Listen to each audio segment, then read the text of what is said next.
American Giant makes great clothing, sweatshirts, jeans, and more, right here in the U.S. Visit American-Giant.com and get 20% off your first order with code STAPLE20. That's 20% off your first order at American-Giant.com, code STAPLE20.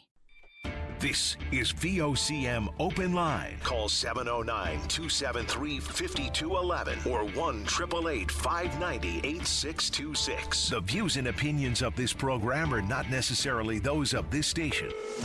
The biggest conversation in Newfoundland and Labrador starts now.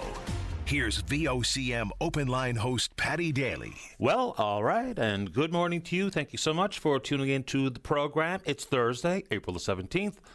This is Open Line. I'm your host, Paddy Daly. David Williams. He's produced the program. Programming note, no show tomorrow, so today is the Come On With It edition. If you're in the St. John's metro region, the number to dial to get in the queue and on the air, 709-273-5211.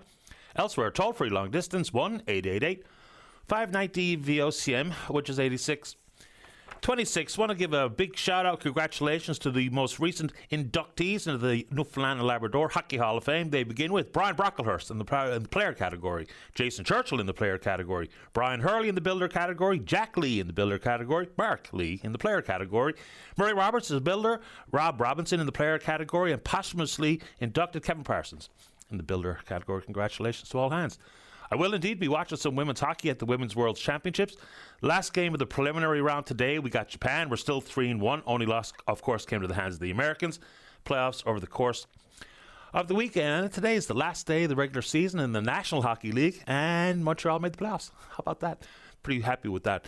It's interesting that the Montreal game last night had so much on the line. They needed a point to secure a playoff spot. And so as a result, they had to move the French language leaders debate a couple hours early so they didn't overlap with the Canadians broadcast. So amazing stuff in Quebec when that stuff is on. All right. I'm a little bit confused. Maybe I'm always confused. And this is about the city of St. John's. After getting feedback from residents and individuals and businesses regarding the pedestrian wall, the number one concern coming from all hands was public safety. It was the top issue. I get it. The first pedestrian wall, I thought, this is a great idea. Now, of course, it does not work for every business downtown, and we've heard the arguments, and absolutely welcome your conversations here this morning. But it changed. So the money that went to like the George Street Association and the downtown St. John's, it was $180,000. And the vast majority of that was spent on security guards. Now, it's an important work. It's difficult work to be a security guard. You do wonder how much respect is afforded to a security guard and the authority that they have to deal with public safety. And the city's now asking for the RNC to commit to foot patrols. You know, and it's not just the downtown core, of course, where there might be worries of public safety. But a police presence is key here. And I think that's a very legitimate request. We know there's 10 new RNC officers that are going to be created as a result of the most recent provincial budget. But curiously, I've got some pushback and backlash in my email inbox, people saying that it's overreach. I'm not so sure. If you've been down there, whether it be pedestrian mall or otherwise, there is this air of not being as safe as it once was. I have no business or no interest in looking down my nose at someone who's down on their luck and is panhandling downtown, but some of them are super aggressive. I mean, let's just be realistic here. Some of them absolutely are. It's not to say that they may indeed be willing to assault you or accost you, but public safety is a feeling as much as it is the potential to get assaulted. So I don't know why. There are a couple of emailers saying this is absolutely unheard of. It's not unheard of, number one. I mean, foot patrols by police officers, law enforcement, is as old as time. But the city's asking for it, and I think it's probably a pretty good idea. How about you? All right. And, of course, many people who may indeed be downtown or anywhere in the city or anywhere in the province looking for a few shekels to do whatever they're going to spend their money on. You know, just from my own personal opinion, I'm happy enough to buy a sandwich. Not so sure. I think giving money is the best idea for me. And then it's drugs. Look, a lot of the social scourges and issues regarding public safety, a lot of it can be tied directly back to drugs. Certainly that's what we hear from court officers. And the numbers that are in now regarding overdose deaths is remarkable. We'll hear, whether it be federal politicians or advocacy groups, whether you're working in harm reduction or otherwise, a lot of people just have fentanyl front of mind. And of course, it is extremely lethal. It can drop you dead where you stand. But now we're finding out that the number one killer regarding these toxic drugs is cocaine. So apparently there's some issue with the purity. It's increased dramatically. And so consequently, and don't take it from me, take it from the Office of the Chief Medical Examiner, Dr. Nash Denich, talking about the numbers yesterday. 61 drug-related deaths in the province last year. 34 of them were from cocaine. Number of deaths from cocaine have spiked exponentially since 2014. So, of course, when we talk about naloxone kits and what have you, but that won't save you if cocaine is the reason why you're overdosing and potentially dying. So what the answers are to these particular social problems, we've got real polar opposites that have been offered by politicians and individuals alike, whether it be with harm reduction and whether or not people think that's enabling, and or the concept of treatment.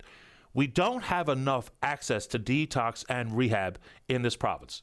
And then there's the gap between getting into detox, if you so choose, versus getting into a rehabilitation centre where hopefully, based on your own hard work and some guidance and support, hopefully you can kick it. Then you look at what's happening in the province of Alberta, and this will be very popular in some corners. But let's talk about it, because there's people in this province advocating for the same thing.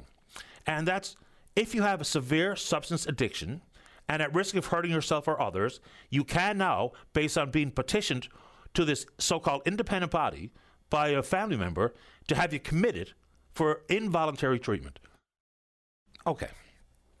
You'll get a hearing within 72 hours and you can speak your mind. But then, with this established, and this is through legislation tabled by the Premier yesterday, it can indeed see you. They talk about it not being criminal justice, but more an opportunity to get health care. But evidence is important when we do stuff like this. People will say, yes, absolutely. If you are potential problem to harm yourself or harm others, we've got to do something about it. But that's kind of the mind police. Guessing that someone might do something untoward to themselves or anybody else. Importantly on this front, research in this area is limited and it's quite murky. So why I'd say feel good, sound good, does it actually work? Because that should be what we all focus in on, regardless of who you support politically speaking. It's whether or not things work, as opposed to they make me feel good and the endorphins are flying. Because that's the emotions of politics and policy versus the reality, and have the functional research to give us an idea exactly what's going on. Some of the research has focused in on places like Massachusetts, where it has been implemented, and it's not working. Because if you don't want help and are going to resist help, you're probably not going to be the beneficiary of said help. And then when you looked at the research coming from Massachusetts, where they did indeed study a ton of cases, the unfortunate reality is overdose deaths went up. So while it sounds good, and people are absolutely worried about the connection between severe substance abuse and addiction and what that means for things like public safety, it's an understandable political tool being played here, but whether or not it's actually going to work, because, again, feeling good is a different emotion than knowing that people are on the right track with any government policy. But that's what they're going to try in Alberta, and I guess we'll all find out in real time as to whether or not it helps and whether or not it makes things better or whether or not it makes things worse. Because if you have anything that's bothering you in the form of addiction to whatever it is, if you don't want help, you'll resist help. You can't force help down someone's throat, as far as I can tell. And when I knew this was coming, I went and read as much as I possibly could about it until I got tired of reading about one issue. And it's very limited body work out there to understand whether or not it's the right thing to do. You want to talk about it, we can do it. Also, I'll stick with being confused here for a second. And so this is now what is the proposal. I don't know if there's any timeline associated with it, but this is moving obstetric services from the Health Sciences Complex into a vacant fourth floor at the Janeway. The Nurses Union thinks it's going to be a problem. Pediatricians from the Janeway apparently have penned a letter talking about their concerns, because a few things. So if indeed at this moment in time we have women giving birth who are on gurneys in hallways and the unit's over capacity, and of course a child born at the Janeway can receive pediatric care, and of course it's also about the medical care of the mother, but I'm a little bit unsure exactly what the problem is with this one. Now, Dr. Stephen Major, the president at the Newfoundland and Labrador Medical Association, after meeting with Pat Parfrey, the CEO of NL Health Services, say they're willing to give it some time to see how it's going to work. So they'll talk about from the Janeway that the fourth floor used for things like subspecialty clinics, such as the Children and Youth in Alternate Care Clinic. Okay, so which is it? Is it vacant or is it not? Is it empty because there's no patients? And if so, would not it be a better use of space to actually have patients who need a spot in a unit versus in a hallway?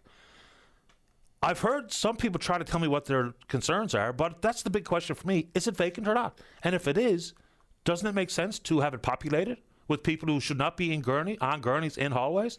So they're going to give it some time at the NLMA to see how it works. But also inside of this, apparently one of the concerns that was voiced is not only about the use of infrastructure and the potential for some of these subspecialty clinics to not have access to the fourth floor, it's about donations. And here's where it comes from in the report. Janeway infrastructure, equipment, and spaces have been funded by donors with the understanding they support pediatric care only. They went on to argue, if Women's Health Services move to the Children's Hospital, the intent of donations is violated, which would have legal implications as well as possibly impact donor trust and future fundraising. Really? Are people not going to be willing to continue to donate to the Janeway if they're so inclined because there's an obstetrics unit there? So, and if that's the case, and there's legal implications, can it not just be part of the succinct messaging from folks working at the Janeway Care Foundation when they go to raise money to also include the fact that, yes, there is an obstetrics unit now also at the Janeway as opposed to strictly and only pediatric care? Anyway, it's only a proposal, no timelines at this moment, but if you'd like to fill in some of the blanks that I'm drawing, please do exactly that. All right, switch gears a little bit. It was promised last year and a couple of times into the past regarding the ankle bracelet program and just how prevalent intimate partner violence is in this province. I'm told that some 40% of the court docket is exactly this. So we already use it for folks who have already been accused of serious or, convicted of offences and released from custody, whether it be on conditions, probations, temporary absences, they're wearing an ankle bracelet. Now advocates are asking for the program to be expanded to pre-conviction stage. We were told it was coming, and it still hasn't come. The information is pretty clear on this one. You know, for starters, it's a horrific life circumstance to be dealing with. And so many people, and we know that's primarily women who are the victims, but certainly men are as well, is when you come forward for whatever reason, and whoever's encouraged you, or you just can't tolerate it any further, the potential for a formal complaint to be filed with law enforcement does heighten the risk for the abuse and for the violence to heighten, which is a huge problem.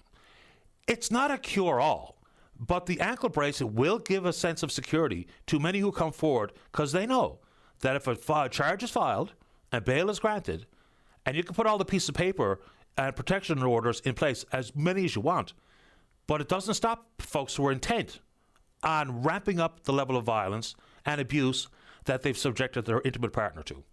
So this makes sense to me, and it's probably long overdue. And people say, you know, we're convicting folks before they've actually had their day in court. I get the sentiment, but it's also very, very clear that when someone finally comes forward and files a complaint, it can put them in further peril. So it's not a conviction. You're still able to be free, but it will help enforce some of the protection orders where you're not supposed to be, whether it be at that person's residence or around their work or whatever the case is. But I think it's probably a good idea to bring it forward. And it doesn't mean you're convicted. It means we're just enhancing public safety, which so many people are also obviously in favor of. But that one, anyway, you want to talk about it. All right, a few more quickies before we get to you. Folks in the Bay of Islands are worried, understandably so. So it was early to mid-February that the Baltic 3 ran aground. There's some 1.7, how many liters of fuel is on board? I can't remember the number off the top of my head. I apologize. But a lot of it. One storm could be the resulting spill. And then the very lucrative and environmentally safe Bay of Islands could be jeopardized for the long term. So there's a salvage company working on it. But here we are in the middle of April and still have not solved this issue. It requires all levels of government to take it seriously. To prevent the possible devastating spill should absolutely be one of the priorities. Look, there are tons of issues in this world, tons of issues in this province and across the country, but knowing that the possibility for a spill to result in the devastation of the fishery and just the environment period in Bay of Islands has got people justifiably concerned. If you're in the area, let us know what you see. Apparently there's been reports of tar balls on the beaches or on the shore, and if the worst case scenario presents itself, then there will be a lot of people having to answer some very serious questions. And it's not that I'm on the water or on the wharf or in the truck or in the plant, but apparently a bit of a chaotic start to the snow crab season. I'm not involved directly, but I get tons of feedback and communication with folks who are, and they say that it's already off to a seasonally understandable, I guess it's not understandable, predictable start as usual. You want to take it on? We can do it. All right. All right. So I see Memorial University has got a slap on the wrist from a court ruling, and this regarding Matt Barter. Matt has long been, I'll call, a thorn in the side to administration at Memorial University. He has protested pretty vocally, but the one incident that he was told he was in violation of the student code of conduct, it was the exact opposite. It was a silent protest. How we handle protests in this country has been extremely controversial over the last number of years. But when Matt Barter is simply wearing a sandwich board sign, you know, stop Vian, this is about tuitions and what have you. So the ruling, and he lost all his appeals, but now at the court level, which is where I really think that we should be leaning in on, it said, yes, he may indeed have been the sentiment of bullying, harassment, but they stopped short and say it's hardly intimidating. And so now the university is going to have to pay court costs for Barter, but I bring it forward because of the larger conversation about protest and how they're handled. Seems to me people have a different school of thought about how different protests should be handled, whether or not they agree with the protestor. I mean, the hypocrisy of politicians is one thing, but the hypocrisy of the electorate is staggering as well. So Matt gets a victory on that front. I'm going to take it on. Let's go. And here we are in this absolutely unjustified, idiotic, tariff-based trade war. I get the concept of fighting back and people throwing around the old elbows up stuff, but the reciprocal tariffs, it may indeed be in an effort to try to fight back, even though there's no earthly idea where the off-ramp is or what will satisfy the White House, but it's going to impact the price of what we pay here on our shelves, grocery stores and otherwise. There's a laundry list of things that will see a tariff applied to it, and some of them are in the grocery store. Now, of course, the whole Buy Canada sentiment, I think, has become really popular for a variety of reasons, but keep an eye to the price tags. And yes, the reciprocal tariffs, it feels like politically probably the only option had, or the only option available, and tariffs applied to some $30 billion worth of American imports into Canada, and another potential $125 billion of goods to be tariffed as well. But anyway, and you see the travel numbers? Cross-border travel down just about 1 million people in March. March, very busy month, of course, for tourism. There'll be spring break travelers, people looking for a little bit of a sunnier climb. And there's a traveler, look, you do whatever you like, right? Who am I to tell you what to do? You travel wherever you want, spend your money however you like. It's up to you. But now the travel advisory, and this is a question people will ask themselves, is you've seen the stories about what's going on at the border sometimes. And now, like, even the European Union officials are taking burner phones and empty tablets and laptops and the like to the United States for privacy concerns. Same thing for individual travelers. There is no warrant required. And, you know, to search phones and whatnot was always to be identifying whether or not you were there with nefarious reasons and potentially going to commit a crime, as opposed to simply post nasty things about the president on your social media. So that's what's being thrown around in the travel advisory, and that's all it is. It's not about fear. It's just asking people what level of privacy you're willing to give up to travel across the border. And again, you do whatever you like. I have no interest in going down there, but so be it. All right. French language debate last night. Of course, I didn't watch it, and apparently it was pretty collegial. English debate tonight. Every issue on the federal election front for individual leaders and policies, let's take it on if you're so inclined. What I find to be pretty disappointing is that, well, some of it is pathetically idiotic, but with all the big promises and pledges on the hustings, neither the Liberals or the Conservatives have a costed platform. So they can all tell me all they want about cuts they're going to make here, things they're going to advance there. But when we all knew this was election year, and the Conservatives have been campaigning for a long time, which is their absolute right, and we knew the Liberals had to be gearing up for an election this year, no costed platforms is not good for any of us. Because we can hear about political promises and, you know, returning to balanced budget, achieving some sort of surpluses, cutting all the consultants and that.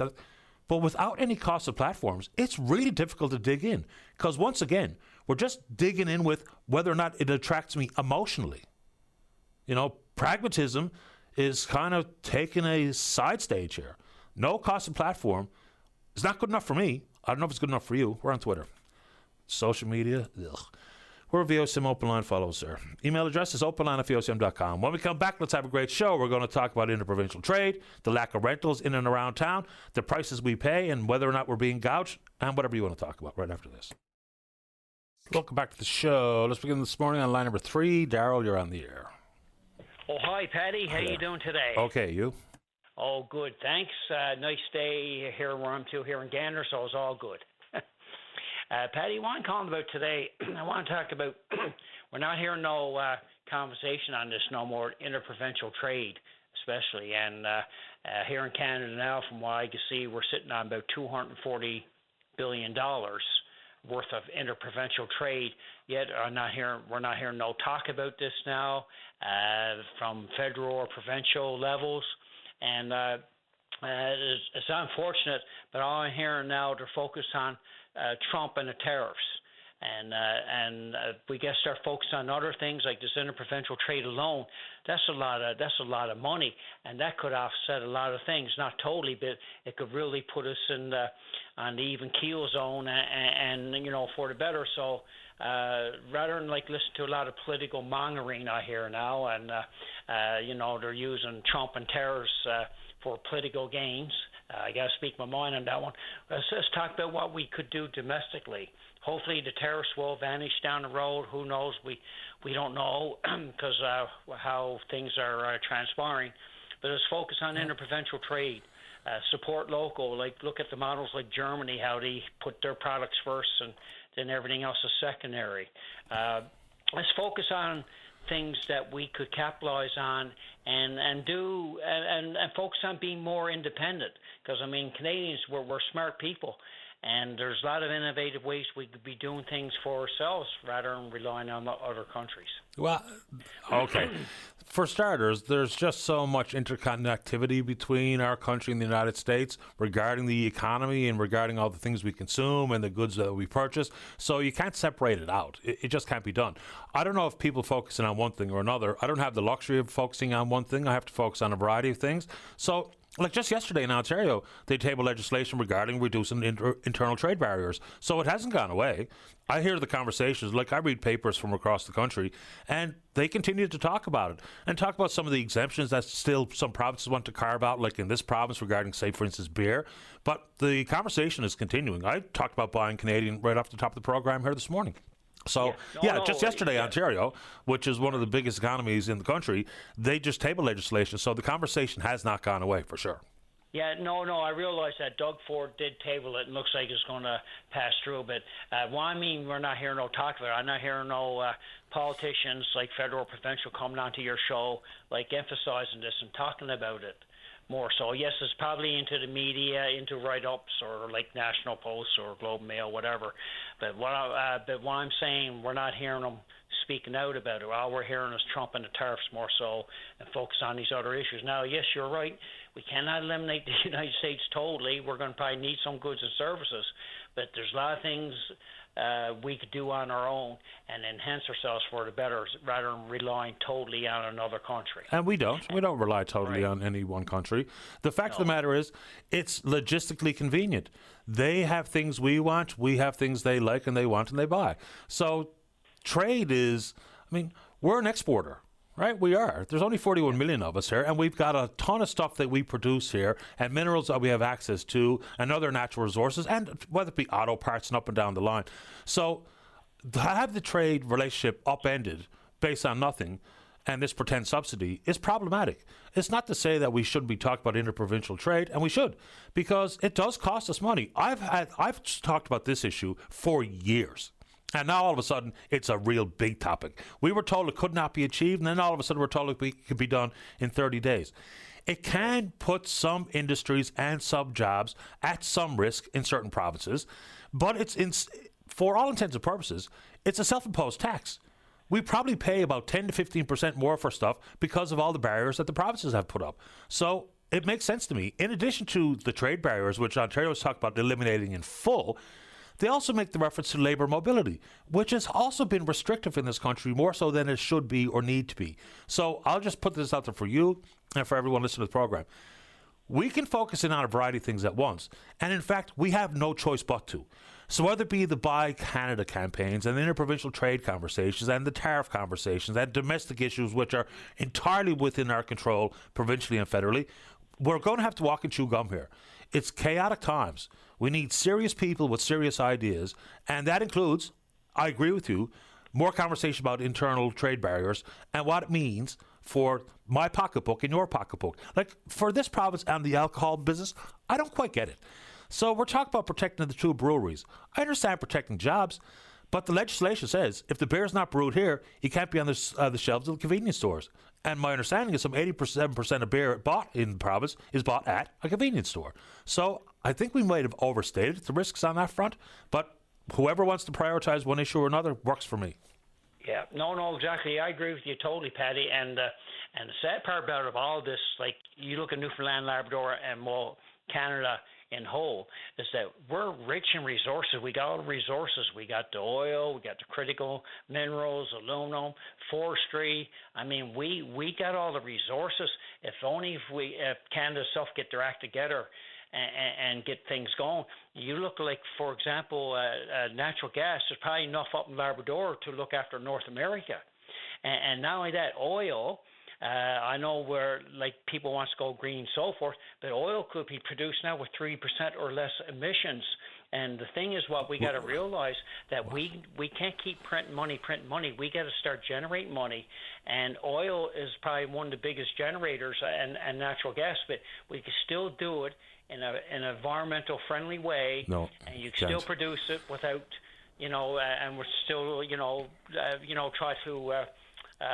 Look after climate change or try our best in other avenues. The country has never produced more oil, ever. Say that again? The country has never produced more oil than we are today, ever. Well, but we still, you're probably right there, but I mean, we're exporting so much oil down to the States every day because they need so much of our oil.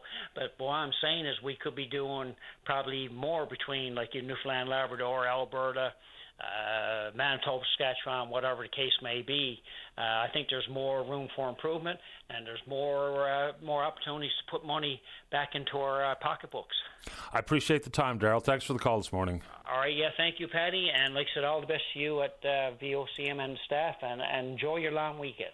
Thanks. Same to you. All right, thank you. You're welcome. Bye-bye. Bye. There's an awful lot of conversation about pipelines. I get it. There's also, like, unleashing the potential for natural gas in the country. Those are two very popular conversations. There is a backlog of greenlit projects regarding gas facilities, to liquefy or otherwise, that still haven't moved forward. They're greenlit, and people can talk about regulatory certainty. They've been greenlit, and they haven't advanced them. So that's one thing. And then when it comes to pipelines, to be told that you're going to build a pipeline is one thing, whether it be from west to east, which has, the whole energy east conversation, which has now been reinvigorated. I mean, I don't think any of us want to see and say that consultation with provinces is going to be thrown by the wayside because we wouldn't want it done to us. So I think people are making a lot of pledges that may just be that and that alone. But there's a backlog of gas facilities that have been approved and haven't been advanced. Whether or not it's because they're looking for investors, but what doesn't become part of the conversation, like with, supply chains being secured in the country. We can talk pipelines all we like, but we don't talk about, for instance, refineries. And there's a reason why some of the refineries that are widely used in North America are much closer to the heavily populated parts of the continent. So I haven't heard anyone talk about a refinery. It's simply all about pipelines, which is something we can talk about if you're so inclined. Let's take a break. When we come back, we're speaking with you. Don't go away.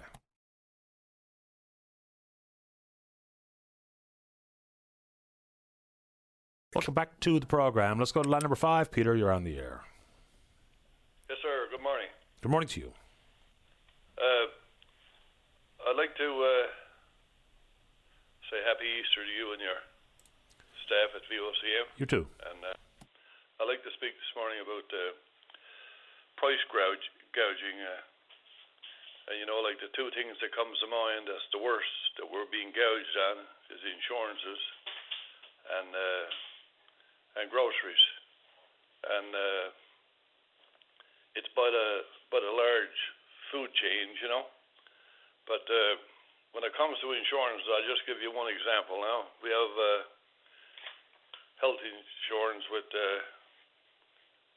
Blue Cross. We started out with 4 in the family. A long time ago, we were paying $44 per month. That's with 4. Today is me and my wife, and we're paying $6,000 a year. That's a bit out of whack for 2 people. And I don't know. The only way that's going to be done with this, is the government is going to have to protect us. And then if I happen to live another 10 years, I could see probably another 25-30% increase. Seems like the older we get, the more the insurance increases. And that's with Blue Cross. And the other thing, Paddy, is I like to speak about. It's been around for a long time, but since COVID 2019, it went out of whack altogether, And now, we're talking about tariffs and different things, and already the large food chains are started up in their prices right now, even though they got old inventory, and a lot of those things there's no tariffs on. Government is going to have to step in and protect the consumer. Right now, for in stores, as far as I can see, there's absolutely no reason, why there should be increase in price regarding to tariffs. Those large food chains, those stores, if they appreciated their customers, they'd stop gouging them. When you go in and get a box of tea bags, same kind, same number of tea bags at a convenience store, for the same price you can get at Solvy's, Dominion, No Frills, and Costco, there's something terribly wrong. The way because the consumer is being treated, and when it comes to buying Canadian at the stores, if those large food chains are really serious about buying Canadian, they don't really care, in my opinion, where you buy, what country you buy from, as long as they make their money. But if they were serious, they'd have a USA oil versus a Canadian oil. The problem with that would make it much easier. But it's much more complicated than that, though. That's the problem here, isn't it? It's much like everything to do with how interconnected the two countries are regarding trade. Let's just talk cars or something for a second. There's no such thing as a made in Canada or made in the United States or made in Mexico car in full. It's just not even a thing. Yet people talk about it like it is. But even when it comes to, buying Canadian, it can be confusing because you can have an American product, an American company that also has 6 plants in Canada employing thousands of Canadians, and boycotting that, it's a feel-good, but it's probably just a self-inflicted wound. And then there's something what they call made in Canada.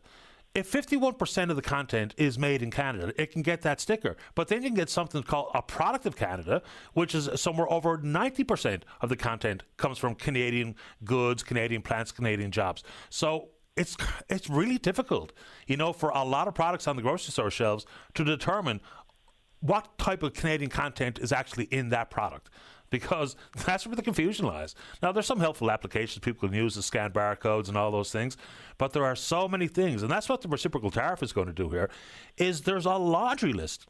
You mentioned tea. Coffee and tea from the United States has now had a tariff applied by the Canadian government.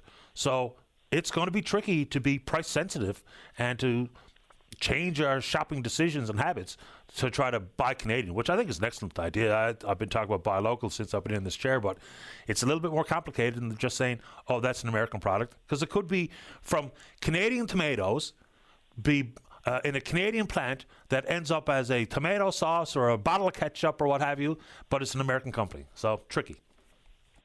Well, yes, I understand all that, and I would think probably most of your listeners understand it too.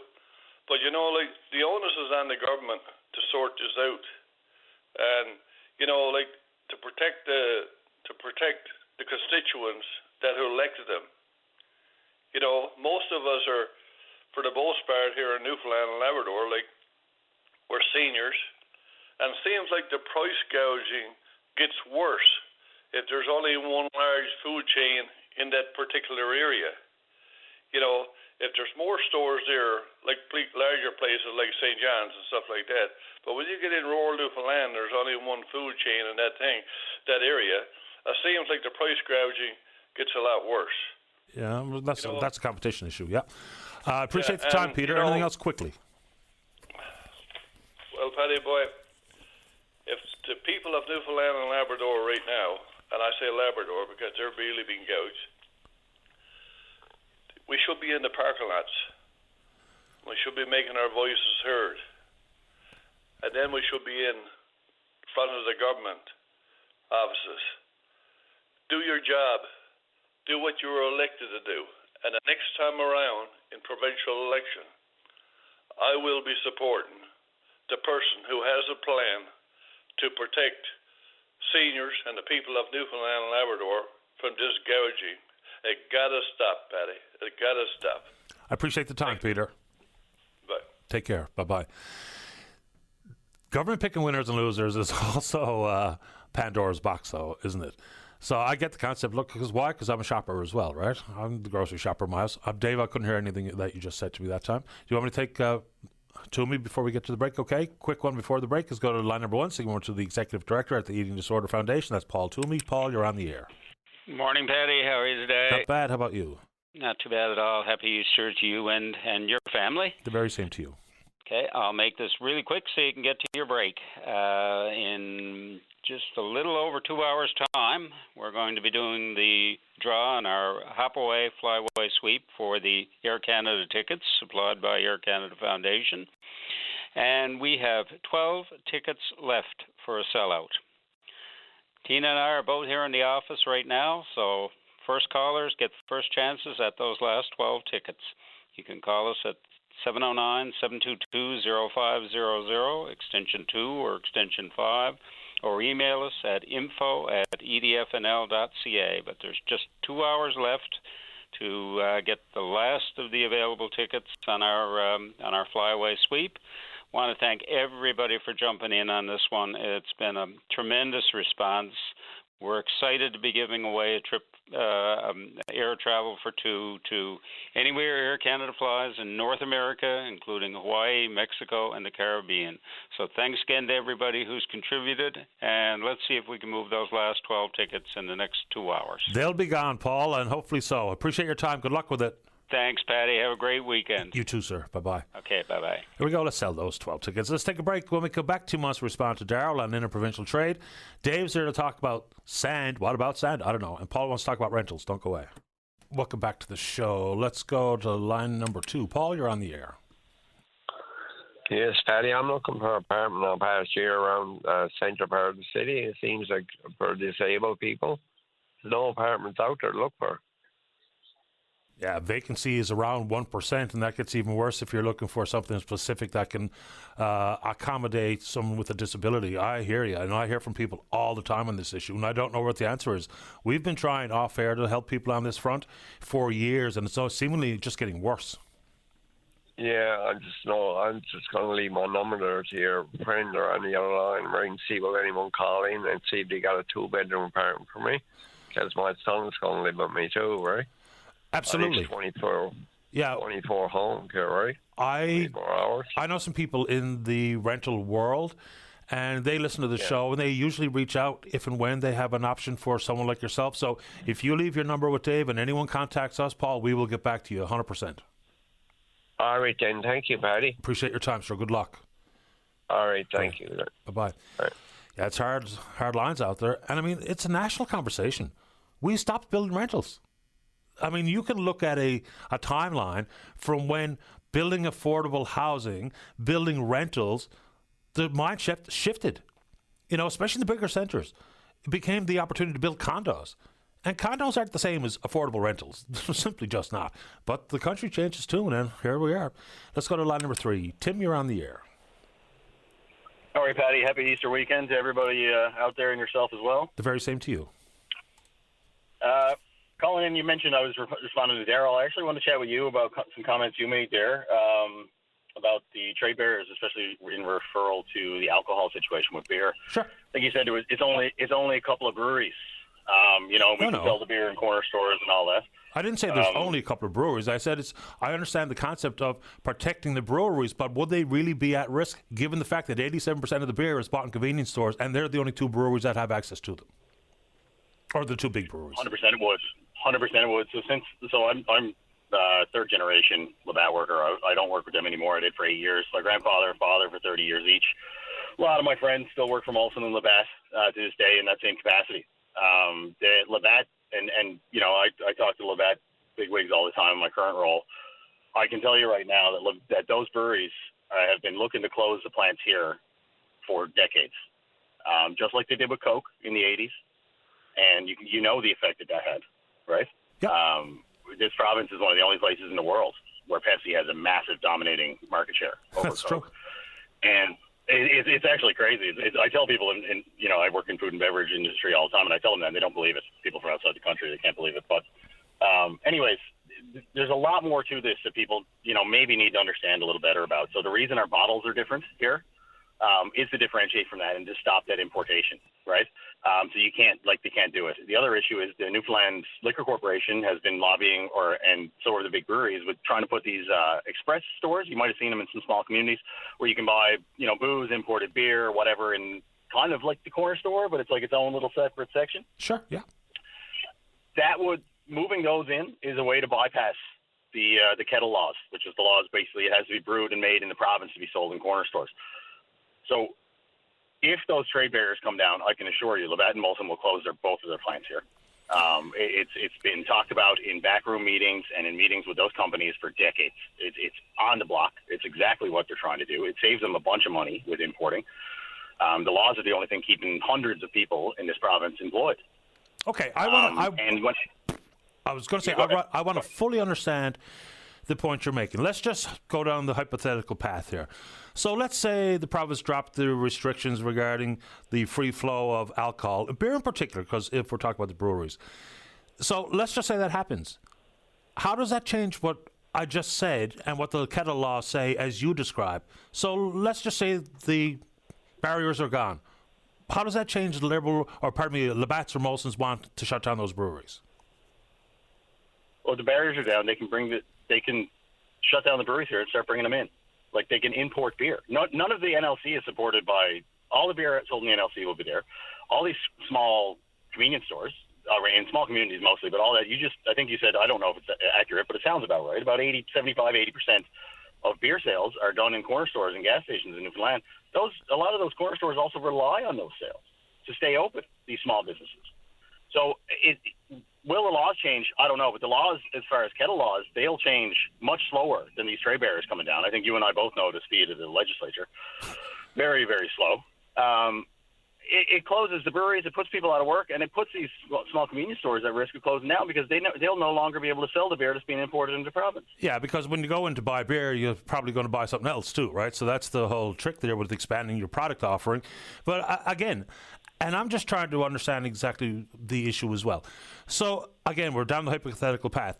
If the laws don't change for access to shelves at convenience stores, would that not offer significant protection to Labatt's and Molson's and their brewery operations here in the province? Because if I bring in beer from, just say Nova Scotia, and they can't find a spot on a convenience store shelf where so much of the beer is sold, what really changes is what I'm trying to understand. You might be 100% right. I might be way off base. But I'm just trying to understand if the laws remain in place, what additional risk is actually experienced?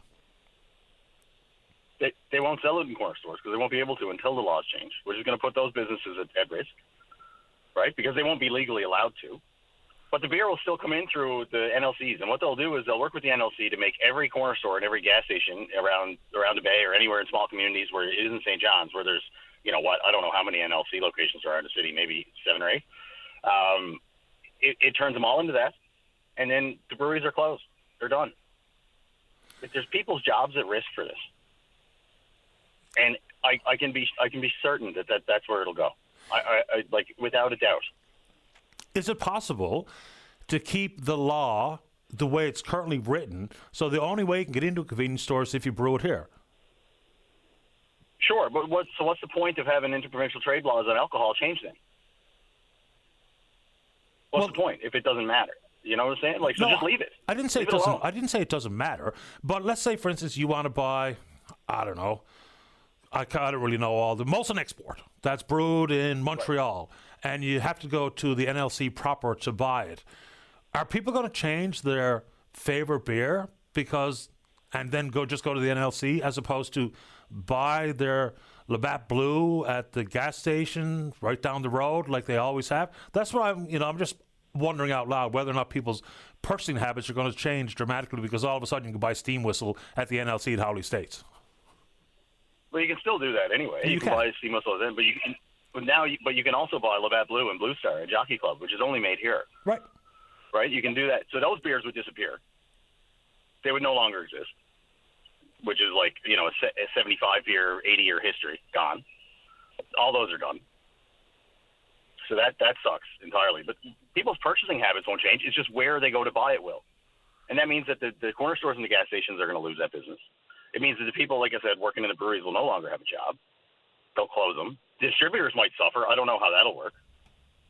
That's a whole other story, like Hearn and the boys, and I don't know who else, Ford Metcalf and Hearn Distributing out on off Topsail Road there. I don't know how they would work. They would maybe still be contracted to bring in the beer and warehouse it. I'm not sure. There would be weird stuff with NLC because the NLC controls their own warehouses, and that's why corner stores are awesome too, because the craft breweries can self-distribute, right? Yep. Now, maybe it'll benefit the craft breweries, you know, because they won't have to fight for shelf space with Budweiser, which is a huge issue, of course. But that's the thing, like people's buying habits, like you can still go into the NLC and pick up a case of Coors Light made here or Labatt Blue or whatever. It's not just the Molson Exports or the strange beers, the Steam Whistles and things like that. It's the beers that were made here that will now be forced to be purchased in the NLC stores. It may expand the NLC, and they'd have to build agency stores or harvest stores, I think is what they call them in Nova Scotia. You know, there's ANBL in New Brunswick that does the same. You know, it just completely it moves the purchasing to those things, which affects, like I said, the corner stores and the breweries here are just shut down. Like it's not gonna be a good situation for anybody. Fair enough. If Labatt and Molson really want to shutter the brewery operations here, period, the only thing keeping them alive is the law, not the trade barrier, right? Yes. In a way, I guess. Yeah. All right. Tim, I really appreciate making time. We're up against the news, but anything else you'd like to offer while we have you? Nothing really. Big shout out to the guys, like, you know, really standing up about the price gouging and stuff. I feel it too. Flights between here and Halifax, something I do 30 times a year for business, have jumped about 30% this year for me, which is insane expense. Yep. And I don't see why. So keeping that topic going and in public discussion is always great. And, you know, like I said, Patty, always happy to hear you and hear what you have to say and hear your callers. I think it's a great service to the people of Newfoundland to be able to have this voice. Well, I'm glad you contributed this morning, Tim. You're always welcome. Absolutely. Thanks, Patty. Have a good day. You too, pal. Bye-bye. All right, let's take a break. When we come back, there's some changes to the Eastern Regional Waste Management for access to the landfills. And then, Dave, you stay right there as well. Don't go away. Welcome back to the show. Let's go to line number 6. Good morning, Dave. You're on the air. Morning, Patty. How you doing this morning? Doing okay. How about you? You know, living the dream, brother. Good man. Yeah. Thanks for having me on. We're really excited to just come on and talk about household glass recycling or lack thereof in Newfoundland and Labrador. So first, I'd just like to appreciate the shout out from Deputy Mayor O'Leary. If you want any idea on how you're doing something right, my phone blew up after she mentioned us. So good job there. Yeah, it seems to be part and parcel of the program. So let's talk about Newfound Sand. What are you up to? Sure. So I always start this off with a simple question. Do you like mustard pickles? Yes. Yeah. so do I. I'm kind of being known as the pickle guy in our circles. But the question is, what do you do with the glass jar after you're done with your mustard pickles? Most people just simply throw them away or put them out in the garage, put nails or nuts and bolts and stuff in them. But I'd say the vast majority of it ends up in the garbage. Yeah, exactly. Because there's no mechanism in Newfoundland and Labrador to collect and process that. Now, what if I told you, Patty, that that pickle jar, when it's empty, is actually sand? Glass started as sand, and we can return it to sand. The type of sand that you can use anything for sand for. That's what we're saying we can do with this. We're saying that we need to rethink the pickle jars, the jam jars, the salsa jars. Instead of being waste that goes into the landfill, it is a resource that we can use in the community. And that's why we founded Newfound Sand, Glass Recycling Cooperative, a community-built and led organization that is designed to provide community benefit with the wasted resource of household glass going to the landfill. Fair enough. The same thing when we talked about the inability to recycle a tyre until very recently in this province. We were paying Quebec to take them, and they were turning them into different aggregates like patio stones and those types of things, when we can indeed be doing different things here. So you're right. It comes from sand, turns into glass. Glass can turn back into sand. How complicated is it? Because, if you use a glass pulverizing machine, is it a complicated process? I'd be surprised if it was. No, it isn't. So Zach Audi with the CBC actually did a phenomenal story on us that went on the Here and Now. When we set up our first collection event at the St. John's Farmers Market, we actually brought our mobile piece of equipment there, and we had kids just taking glass jars and putting it into the equipment and turning it into sand in front of their eyes. I think that's why Deputy Mayor O'Leary was so passionate about it, because she was one of the first people in line, and I think she was more excited that she was recycling glass than what we were, which was kind of impressive. But to your point, it is literally as simple as you take it, you put it into the piece of equipment, and it turns it into sand. Do you have a home for the sand? Is it part of the co-op setup? Is that you're not only recycling the glass by pulverizing it back to its original sand, and so do you have a market on your, like a storefront as well as a recycling facility? No, not right now. Because we're volunteer based. We basically managed to secure grant funding and a loan from the through a program offered by the Newfoundland Labrador Federation of Cooperatives. So we were able to secure a small piece of equipment to basically show people that glass is sand. Now what we're trying to do is we're trying to secure further investments so that we can have a large-scale facility with scale equipment. Once we do the scale equipment, then we could actually offer a glass recycling program to the entire province. There's already infrastructure in place for glass recycling in this province right now. And to your point on what they used to do with tires, they're doing that right now with Green Depot glass. It's going to New Brunswick. Yeah, I always wondered why it took a private sector entity to come to town to recycle tires. It was costing us hundreds of thousands of dollars a year for someone else to make money off our tires. and at the same time, I'm paying a huge fee when I buy a tire for exactly that purpose. And until very recently, I think it's either Paradise or CBS where they've set up shop, because that one used to drive me around the bend. I'm paying someone to take my stuff to make something out of it so I can buy it back. Yeah, so part of the beautiful thing about the cooperative model is because we're community-owned, we're community-focused. So even once we get established, we will not only solve the household glass and commercial glass recycling problem in the province, which eclipses the amount of glass that's in Green Depots, but we could offer a solution to the MMSB. What that solution would actually mean is the potential of 8 jobs in province and a reduction of hundreds of trucks off the road. And taking hundreds of trucks off the road means hundreds of tons of carbon annually that would normally be, go into the environment. Basically, our model is a win-win, and that is what we were trying to do.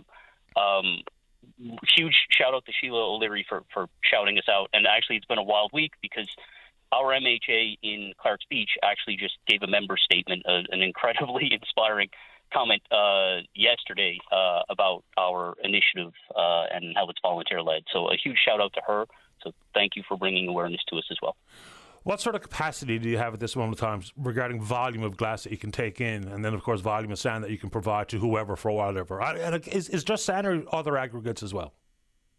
Yeah, no. So right now it's sand, but our equipment is mainly marketing equipment, just to kind of show people and to build community support, also to build members into our cooperative.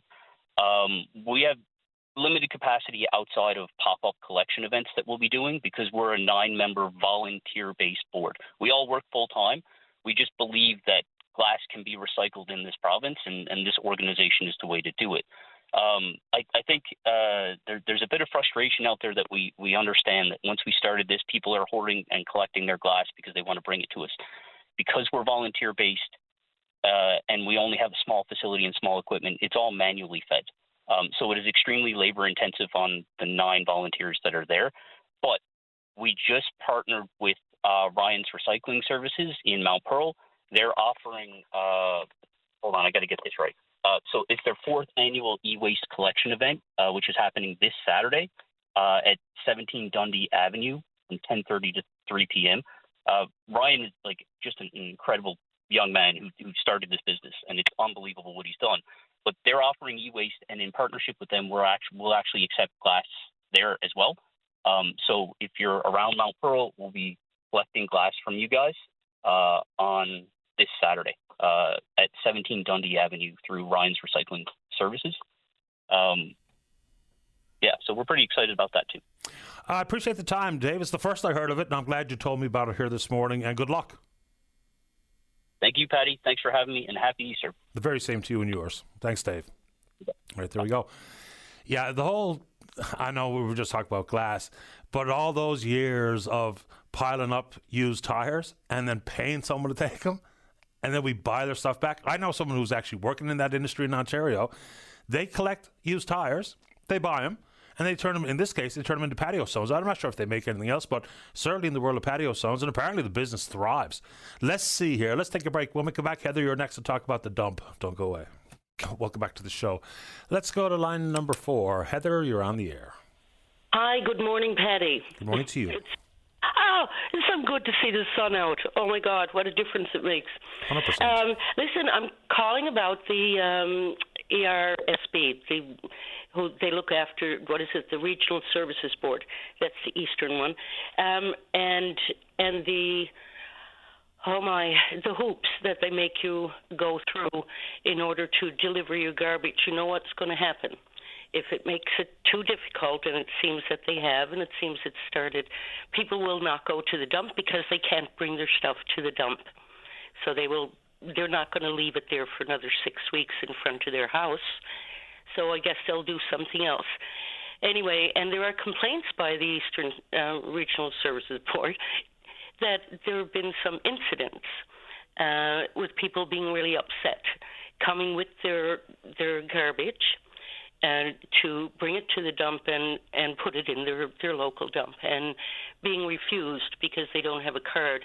Now, okay, I understand that they want to make their own bureaucracy and they want to keep track of things. You can't do it. Number one, it's from 4 to 6 weeks before they will give you a card. That's after you've applied for it. In order to apply for it, you got to download the application, if you can find it, download the application, then fill it out, and you have to actually sign it. And then you have to email it. Now, this is not so easy. Then you have to email it. I don't find that really easy to do. First of all, I got to go get to the library and get the thing printed out. Then I got to fill it out, and then I have to, I guess, ask the librarian to scan it for me. I don't know, and then put it into the computer.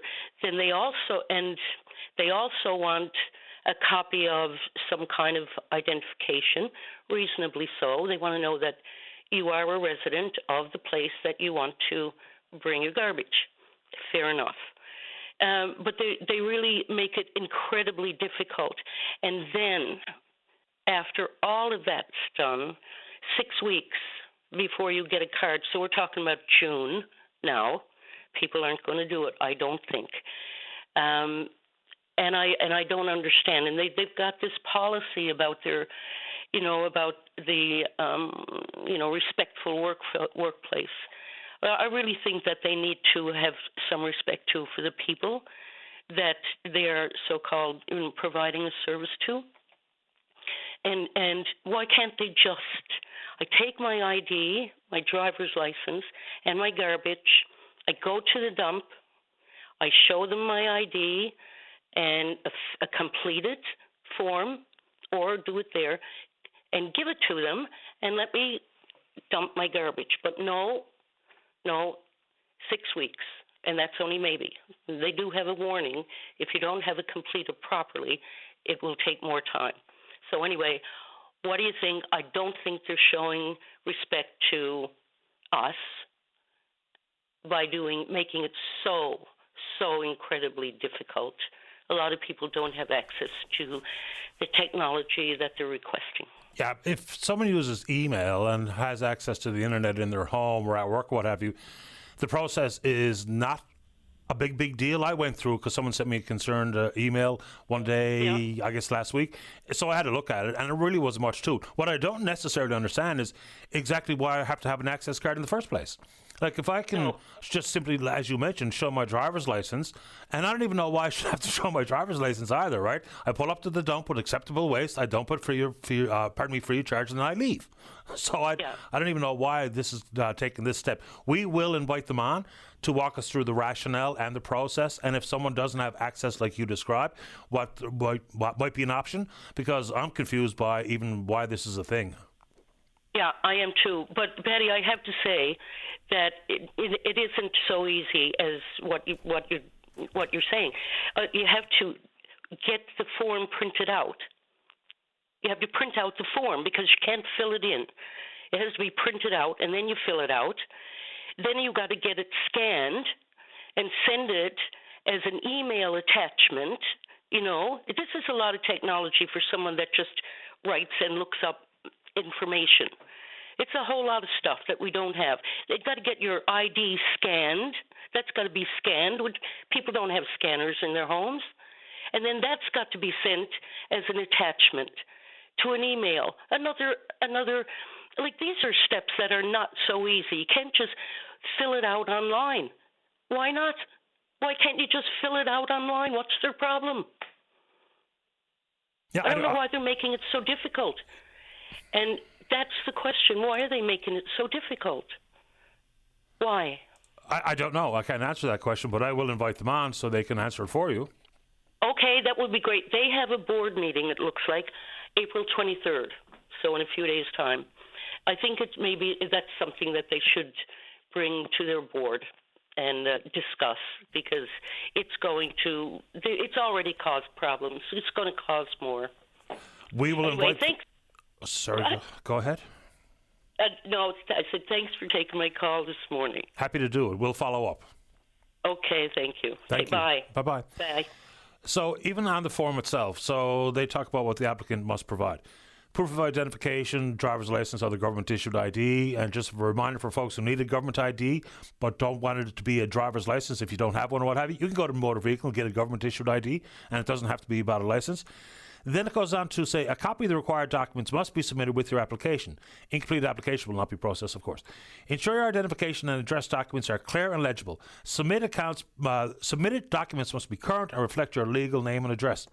Okay, so all that being said, they ask for the obvious things: your name, your civic address, your phone number, your email address, So if it is as simple as proving who you are, where you live, then would that not be just a possibility? For instance, you pull up to the dump, and if you're pulling up to the dump in a vehicle, we hope that you have a driver's license.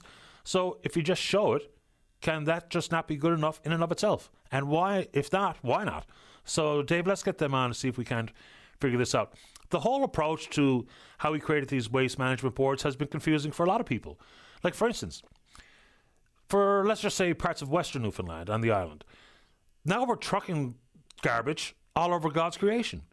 And, you know, that's had a financial impact, too, to some municipalities who've had commercial and or industrial dumps that are no longer shut down. They were collecting tipping fees, and that's revenue lost. So if we're talking about, you know, efficiency, and if people are talking about curbing emissions, trucking garbage all over the place just sounds counterintuitive to me. I don't know about you. Let's check it out on the Twitter. We'll save these two calls so we give them some ample time. for right after the break. We are VOCM Openline. Follow us there. Lots of activity in there this morning, thankfully so. Email address is openline@vocm.com. When we come back, we're going to talk about the recreational food fishery. A popular conversation for many people here in the province. There has been a new petition established looking for significant expansion of the recreational food fishery this upcoming season. Whether or not it gets any traction remains to be seen. Remember when Clifford Small tabled one last year in Parliament, it got very little traction. Of course, it made I'm not saying that this petition might not get some traction, but last year's made zero difference. And how do we know? Because DFO at the exact same time frame, exact same dates for the recreational food fishery to open. We usually wait well into June before we're told it opens on Canada Day or the closest Saturday too. So never changes. 39 days. It's frustrating to many to be told when you can go out and get yourself a fish to put on the table. So we'll talk about that. And Chris wants to talk about St. Patrick's Church. It's on the market. Can't remember the price tag I saw, but I did see it being floated around. So we can expand that conversation to even include Portugal Cove South and the Holy Rosary Church, which is now legal challenge brought forward by the Roman Catholic Episcopal Corporation about access to selling that particular church to the residents. Not so quick, they say. Let's take a break. When we come back, we're speaking to those two issues, and then we're speaking with you. Don't go away. Welcome back to the show. Let's go to line number 1. Good morning, Chris. You're on the air. Oh, good morning, Mr. Daly. Thank you for taking the call. Happy to do it. Look, I'm a resident of the building that is attached to St. Patrick's Church. It's seniors housing, or low-income seniors housing. And there are a significant amount of construction lines being drawn in and around the property because the St. Patrick's Church, as I understand it, has been sold or is about to be sold. And conceivably, although I have no proof, that construction is about to start. And if that's the case, I've heard nothing from from the city as to what the next state of play is going to be. And we're all concerned here that we conceivably could be shuffled out for a period of time whilst they go on and do their construction. So I'm merely making a curious call because I heard of an article on your station about the St. Patrick's Church. Do you follow me? I do. I don't think it's been sold as of yet. Well, it wasn't 5 days ago, unless they just had the listing up because for whatever reason. But I don't even know if it's actually been sold. And plus, nor have I heard any conversation about any sort of zoning that might have to be attached to what they're going to do with the eventual buyer with St. Patrick's. I don't know, but that's something that I can find out. I can go right to the realtor, right to the city, and get the status update.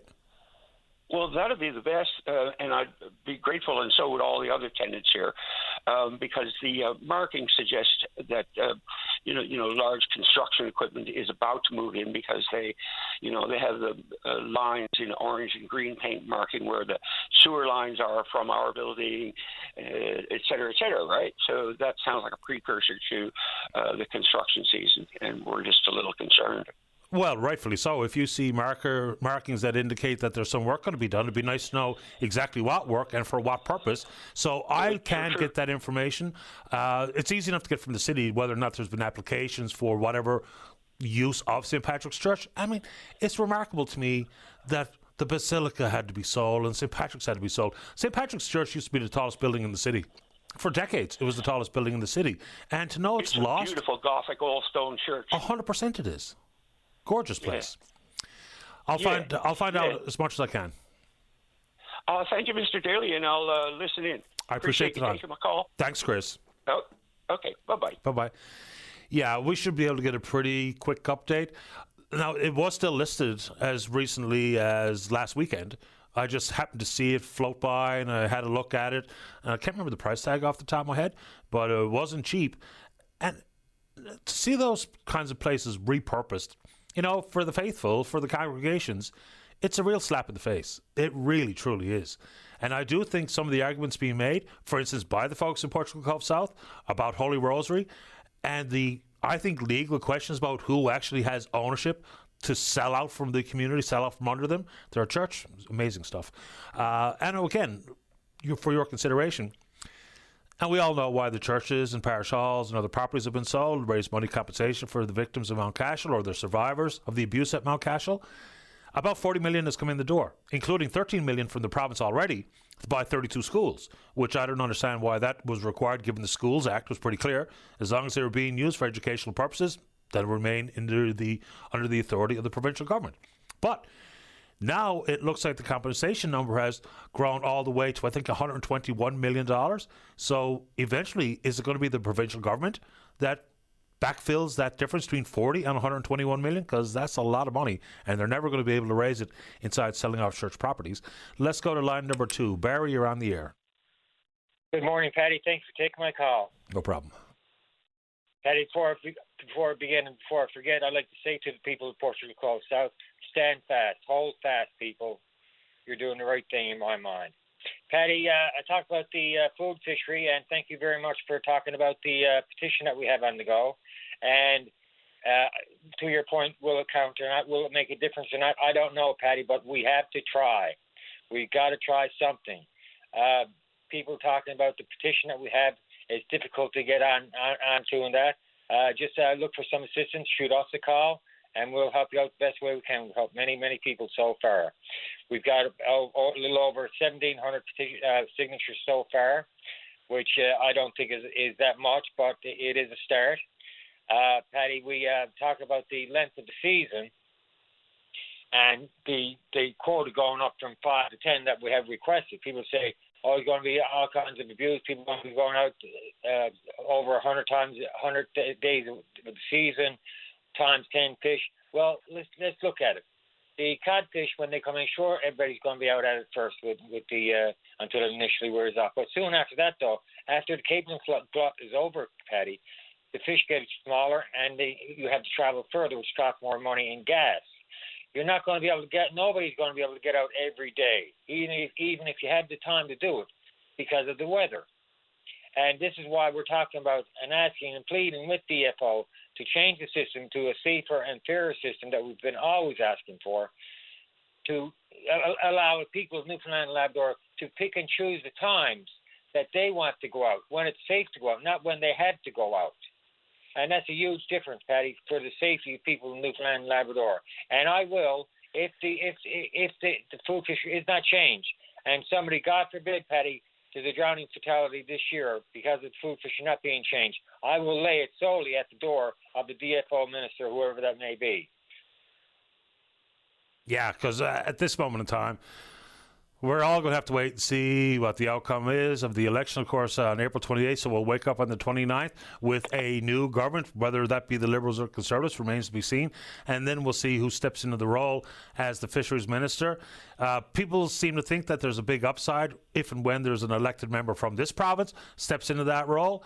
Not so sure it's changed a whole lot of the water on the beans over the years when the Fisheries Minister is a Newfoundlander or a Labradorian, but we'll see if any of this changes this go around. Anything else this morning, Barry?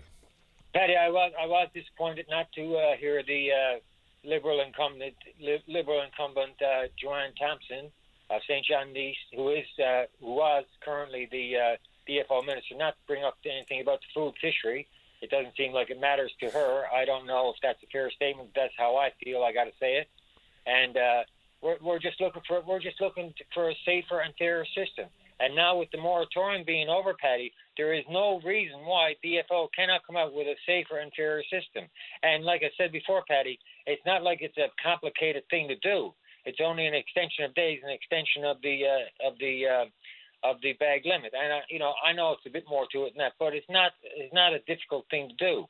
And a gentleman called me up, Patty, about a disabled fisher's permit, and said that they weren't issuing them until after the announcement or after the election. So I called up myself, and so if I was a disabled angler, I got to wait until after the announcement comes, which, Patty, you and I both know is late June, and then I got to scrabble to try to get that doctor's note and everything else put together to be able to get out to get a few fish, and then my chance might be gone. So I'm wondering, is the system going to be changed? They're not talking about it yet, or is that the way it always was? I don't know. Patty, on another quick note, the seal clipper truck is down. Taylor's seal clipper truck is down at the waterfront, and I'm planning on going down now after lunch to buy some clippers to donate to the food banks and to a couple of senior citizens who have contacted me on behalf of sharing the harvest. Fair enough. Appreciate the time, Barry. Anything else quickly? Just people go on. You can get the petition on food fishery fighters or on change.org. Please sign the petition. Your signature will count. Believe me. They have to acknowledge the signatures. Last year they didn't. Why? Because there's no election. This year the election is on, and as well we had the moratorium is over on the food fishery, and hook and line is not going to do any damage to the codfish stocks. If it was, the moratorium should never have been declared open. Appreciate the time, Barry. Thanks for the call. Thank you, Patty. It's always been a pleasure. My pleasure. All the best. Bye-bye. And Yvette and Greg, you stay right there to talk about your respective topics. I get a lot of emails, a lot of correspondence with folks from out of province on the recreational food fishery. Like, we all make our travel dates and our vacation dates based on whatever it is. You want to go to a concert, or you want to go to see a ball game, or whatever. But people do indeed make some plans surrounding the food fishery. And, part of the argument that I don't really necessarily understand is, like, it's pretty predictable. If you look back over the course of the last a number of years, the dates are virtually identical.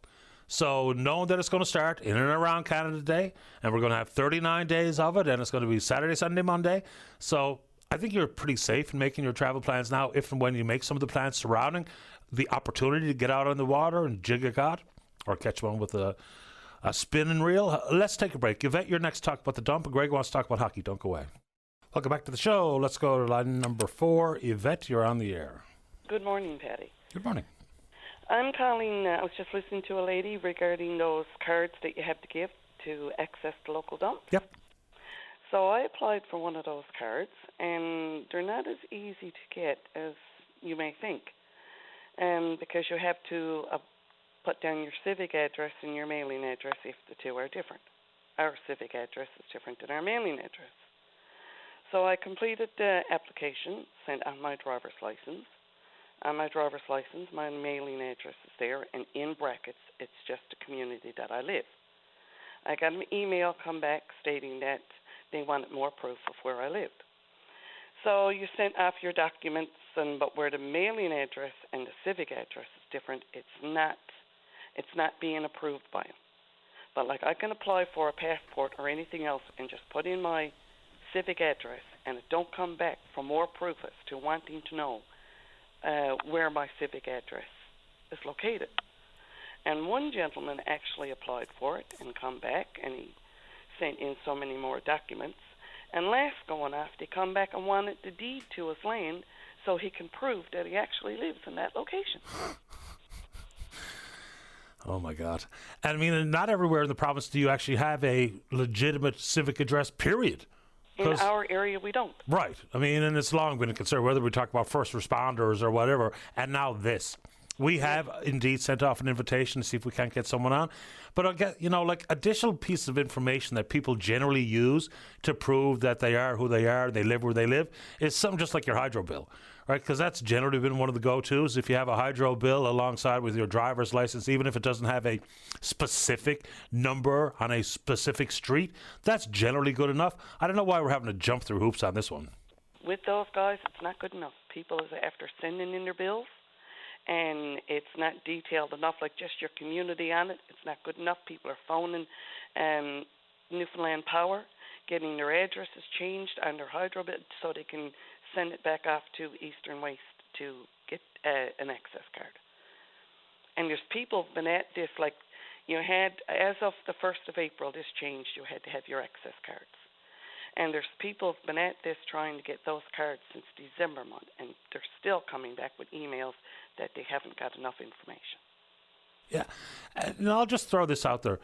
What would possess somebody to want to fraudulently get an access card to a dump? Right. So what are we actually doing here? It's not like you're getting a pass to some sort of exotic, exclusive hotel or resort or club. It's the dump. people only want to go to the dump to dump things off. There's no socializing to be had. Well, you know what I mean. It's not like somewhere to be seen or whatever. So I'm just not even sure why it's, one, why do we even need it? And two, why is it so difficult to get? People aren't going to be selling bogus access cards to the dump on the corner. I called Eastern Waste Service Board myself and, had a little blow-off at the lady, but, I apologized to her and told her that I know it wasn't her fault, with the rules or whatever, right? Yeah. But like I said, people here are trying to get rid of their waste, and all they're doing, and you can see it now in the communities. I know I heard a gentleman on the radio, I think it was yesterday morning, talking about people dumping their local garbages and pits and stuff, and this is why.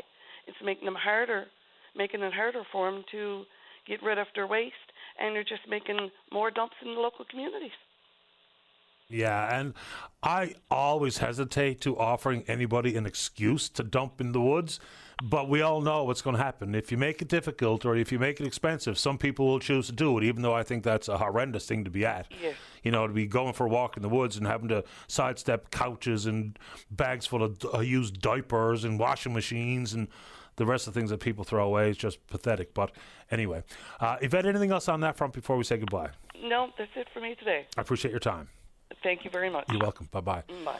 Yeah, so that didn't even pop in my head when we spoke with the first caller, Heather, on these access cards. One, why?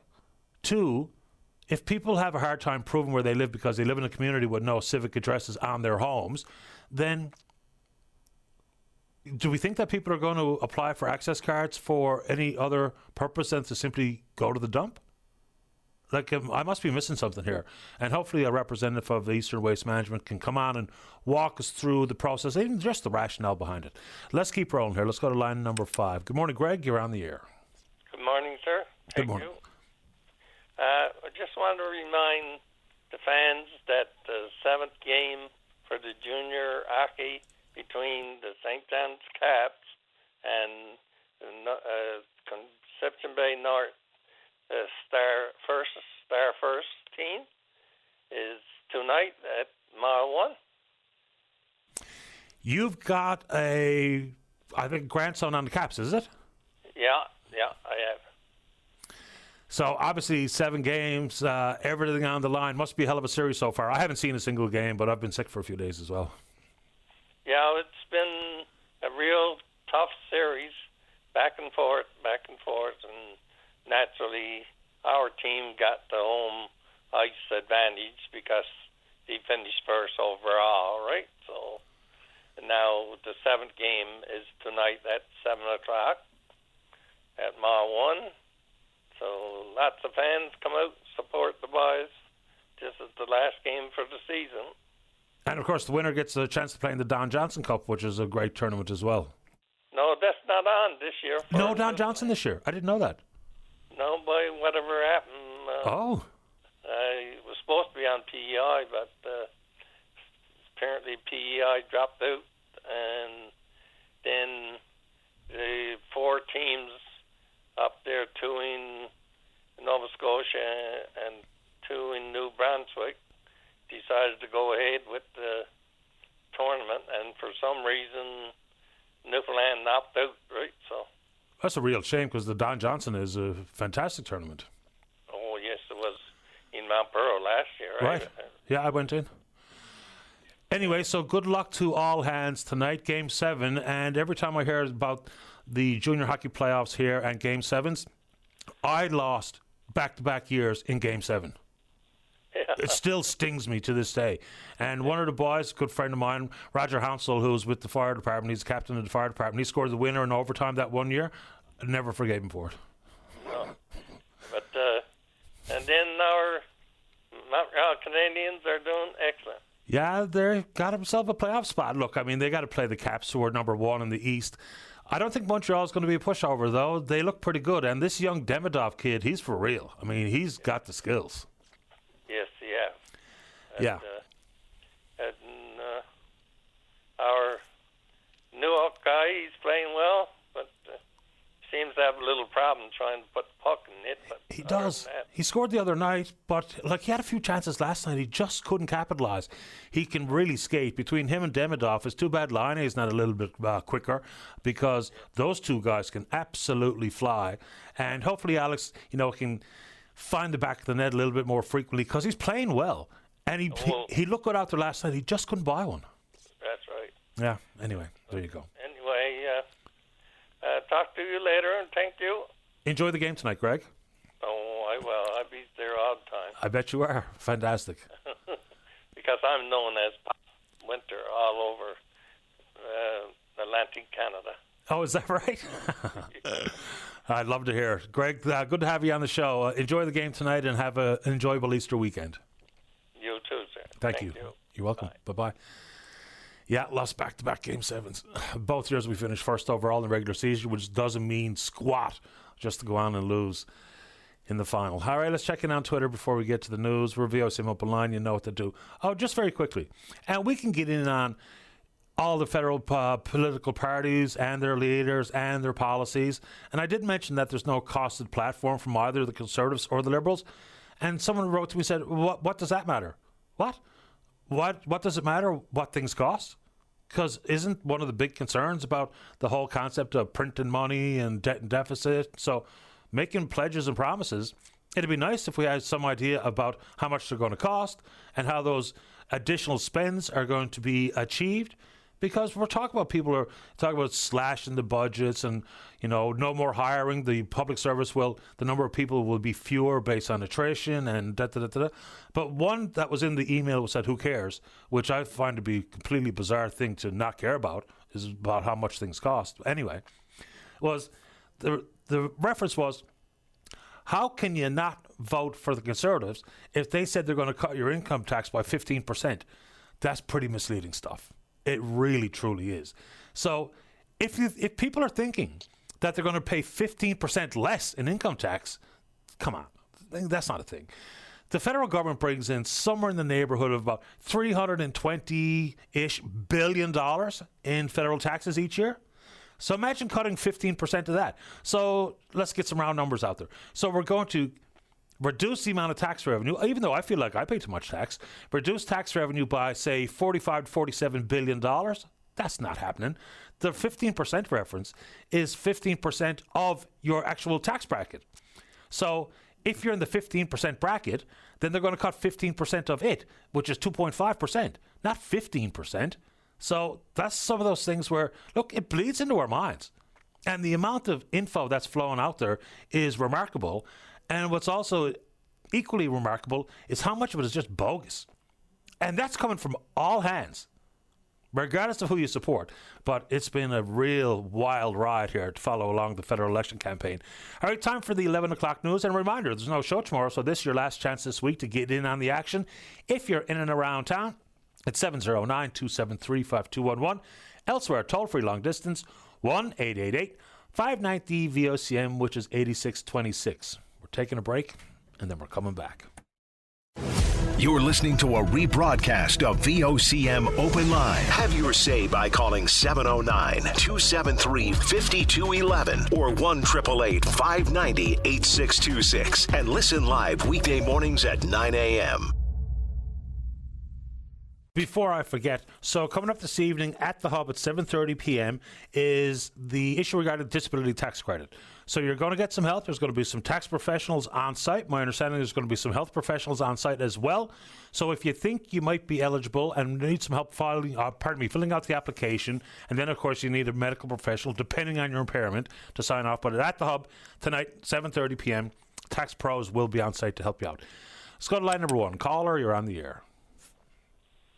Good morning, Mr. Daly. Morning to you. Yeah, I had me talking to you about 3 weeks ago regarding the extended warranty on my vehicle. Yeah, I remember. And hadn't had no resolution yet by secretary contacts after contacts.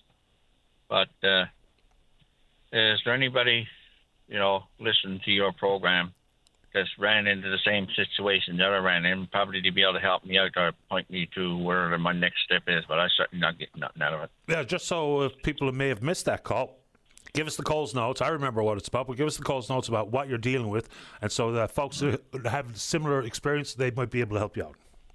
Mm-hmm. And I can certainly give my phone number if you want to contact me at their leisure time. Sure, but very quickly, just tell them what the problem is that you're having so that they know what we're talking about. Yes, about this vehicle at a dealership, no names mentioned, and it's only 12 months, and with the sale of the vehicle came an extended warranty to 2026 or up to 200,000 kilometers. So 4 weeks ago, I lost a motor in my vehicle, and they're not having nothing to do with me, but there's a lot of people in the same situation. And like I say, in order for me to get my vehicle on the road, it's going to cost me $7,000 for them to put a new motor in my vehicle. But I'm not having no luck with it so far. Yeah, and that's unfortunate. So if anybody has any advice for our caller, please do get in touch with us, and we'll put you in touch with him. How about that? Yeah, will I give my phone number? I can give my phone number over. Go ahead. 709-567-2154. Got it. I'll have it in case people didn't have a chance to jot it down. I think you wanted to talk about something else as well?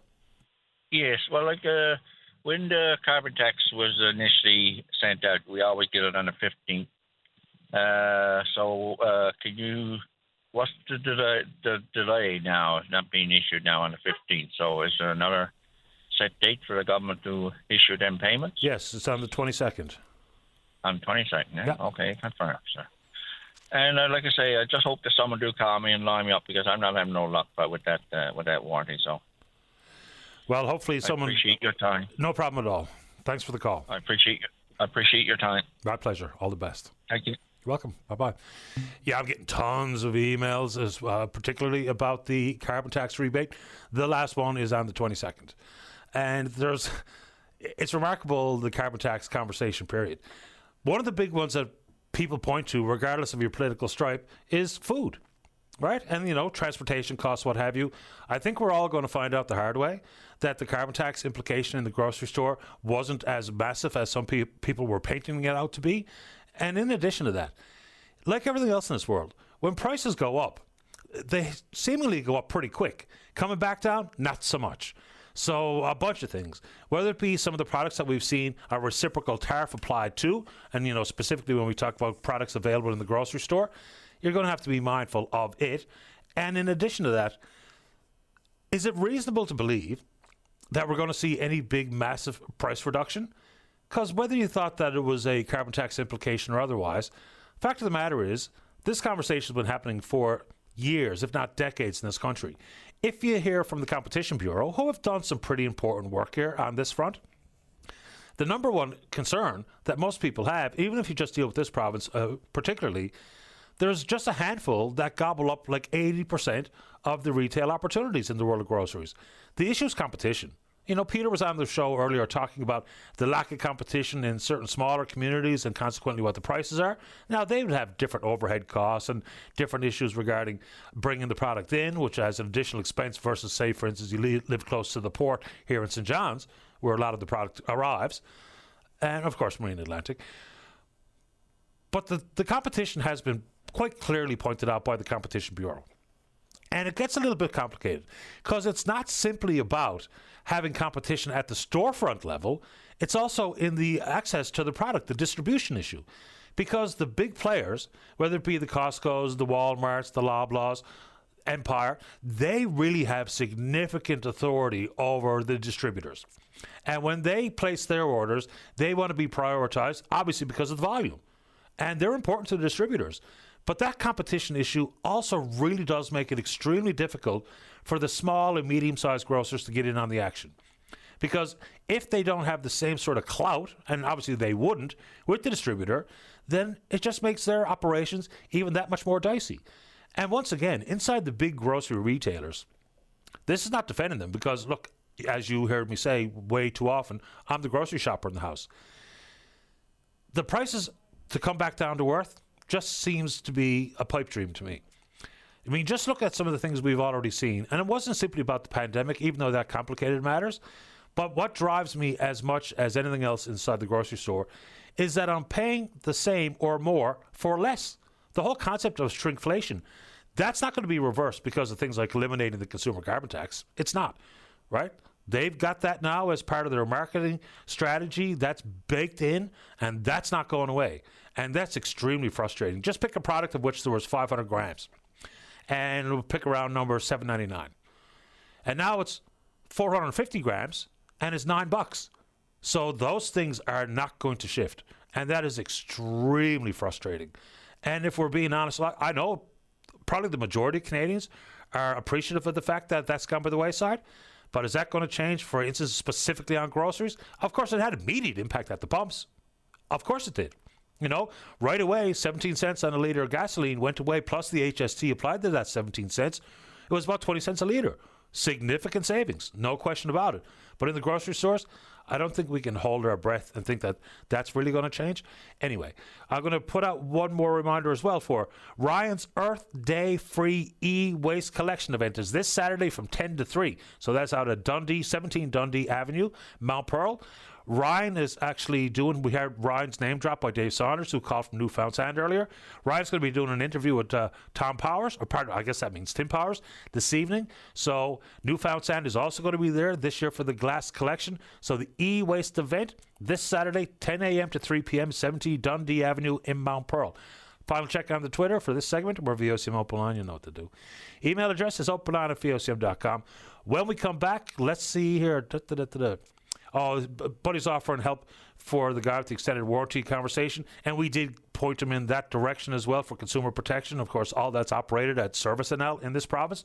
Let's take a break. When we come back, Mike's in the queue to talk about Mark Carney. Don't go away. Welcome back. Just a couple of points of clarification. The carbon tax rebate date is indeed April 22nd, but that means you had to have filed your taxes by the 2nd of April. So if you hadn't filed by the 2nd, you're going to wait for the rebate. If and when you file your taxes, you will get the rebate. But, of course, that's absolutely true. April 22nd, only if your taxes were filed by the 2nd of April. Secondly, with Ryan's Recycling e-waste collection day, as I just described, just a couple of examples of what they're going to be collecting, the accepted items: TVs and monitors, computers and laptops and printers and copiers, keyboards, all sorts of computer components, remotes and routers and batteries, all sorts of appliances from big to small, car parts all the way through engines, transmissions, miscellaneous metals, heaters and metal chairs and tables and tubing, garage doors and the like. So that's just some of the examples of the e-waste collection for tomorrow, or for Saturday, 10 to 3, 17 Dundee Avenue, Mount Pearl. Let's go to line one. Mike, you're on the air. Good morning, Paddy. Thank you for taking my call. No problem. I'm not normally someone who calls up to talk about politics, but the current conditions out there right now that I see it are quite concerning for me, so I thought I'd make a call to chat about that. Sure. Where would you like to start? I'm very concerned about the future of our oil and gas industry. I don't know if folks are paying attention or not, but in the last 3 calls for bids over the last few years, there has been zero interest expressed by oil companies to come here to explore. That's a really big deal. We're not hearing a lot about that. Like the future of this industry is dependent on drill bits going into the mud. It depends on oil companies bidding on lands that are put up by the CNLPB. It depends on them getting out there and taking those risks and making those finds. They're absolutely essential for this industry to continue, and it's just not happening. This is no doubt, a significantly a result of the liberal policies that we've seen in the past few years, the past 10 years by the Trudeau government. Those policies are not going to dramatically or at all change under Mark Carney, no matter what he says. I really don't think that we're going to see a drastic departure from those policies, and meaning that instead of putting policies in place that are going to enhance and foster our oil and gas industry, those policies are going to largely continue, in my opinion, to suppress and not encourage interest in exploration offshore here. And it is very, very concerning Nobody's talking about those last three calls for bids. The provincial Liberals are not speaking about it. Maybe they don't want to step on any toes at the federal level. One thing they have said quite loudly lately is in the budget, they've allocated $90 million to encourage and entice exploration, and that is fantastic. But I mean, you got to think about that. You know, when you had to put up $90 million to encourage investment, there's something fundamentally not right in the current environment. You know. Okay. So I don't know what the future holds on that front, but people are hanging their hat pretty heavily on things like Carney saying he's not going to repeal Bill C-69. Not really sure that's as big a deal as people are trying to convince me that it is. And then the oil industry, of course, is important in this province. Nationally, 5% of GDP. In this province, hugely important. Alberta, hugely important. And parts of Saskatchewan, obviously, you're pretty active on that file too. So we'll see. But the whole thing about pipelines too, I mean, it's remarkable to me. In this country, there's 840,000 kilometres of pipelines. 840,000 kilometres of it. And we all just paid for another one when we twinned the Trans Mountain. So all this talk about pipelines, I'm just not really sure. And regardless of what party anybody supports, during the Harper years, not 1 centimetre of pipeline was built to Tidewater. None. So I don't know what people are learning from history or what they're thinking is coming in the future. But yes, oil is going to be important in this province into the future. But of course, we also have to remember that the last discovery of commercially viable hydrocarbons has been approved, and they haven't acted on it. And I don't know why people are telling me that it's about regulatory uncertainty, because they're green lit. That's it. It's green lit project. If they invest in it, they invest in it. If they don't, they don't. I don't know if that's anybody's fault but the business model itself. So fair enough. Yeah, the projects here they have to be viable in order to proceed. That's a no-brainer. Yep. But the conditions that are being placed on these projects are putting them at risk of being not viable when compared to other opportunities these oil companies have around the world. The environmental assessment release for Beta Nord, I forget exactly, maybe 50 pages of conditions. Some of them are, directly impact the bottom line. And, given that the level of emissions that Canada contributes to the global emissions it doesn't make sense to be putting our economy and putting our industry at risk when the gain here at a global level is really negligible. Pierre Poilievre has mentioned he'd encourage gas development on the East Coast, on the West Coast, and then to enable that gas to displace coal that is being burned in other countries. I think he mentioned India, and that would offset an enormous amount of emissions, far greater than the total that Canada actually generates. So in my mind, that just makes common sense. That's pretty fundamentally the right way to go.